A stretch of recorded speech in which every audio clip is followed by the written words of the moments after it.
नमस्कार, मी सौरा. आज तुम्हाला चिकूपासून ज्यूस बनवून दाखवते. उन्हाळ्याचे दिवस आहेत, लहान मोठ्यासाठी नक्की करून बघा. आता या ठिकाणी काही चिकू घेतलेले आहेत मी, आणि चिकू घेताना बघून घ्या. आणि त्यासोबतच आपल्याला थंड दुधाचा वापर करायचा लागेल तसं, आणि किती लोकांसाठी बनवायचा त्यानुसार दूध आणि चिकू घ्या इथे. आता हे साल काढून घेते मी.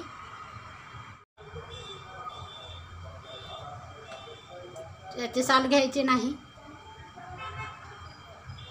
आता हे पूर्ण तयार करून घेते. आणि या ठिकाणी बघा सेपरेट करून घेतलेले आहे बिया आणि साल, आणि लागेल तेवढेच मी चिकू वापरते इथे.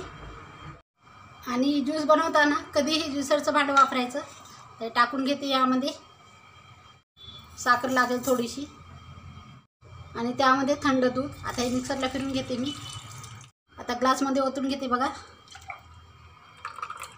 त्यावरून चिकूचे तुकडे, काजू बदामाचे काप, ड्रायफ्रूट तुम्ही तुमच्या आवडीप्रमाणे ठेवा इथे. आणि मस्त थंडगार चिकू मिल्कशेक तयार आहे. नक्की करा, लहान मुलांसाठी तर जरूर द्या. आणि मिक्सरला फिरवताना बर्फ जर तुम्हाला आवडत असेल तर टाका 1-2 तुकडे, काही हरकत नाही. चला मग, रेसिपी नक्कीच आवडली असेल लाईक करा, शेअर करा, कमेंट करा, सबस्क्राईब करायला विसरू नका. चॅनलला नवीन असाल तर. भेटूया एका अशाच नवीन व्हिडिओ. तोपर्यंत धन्यवाद.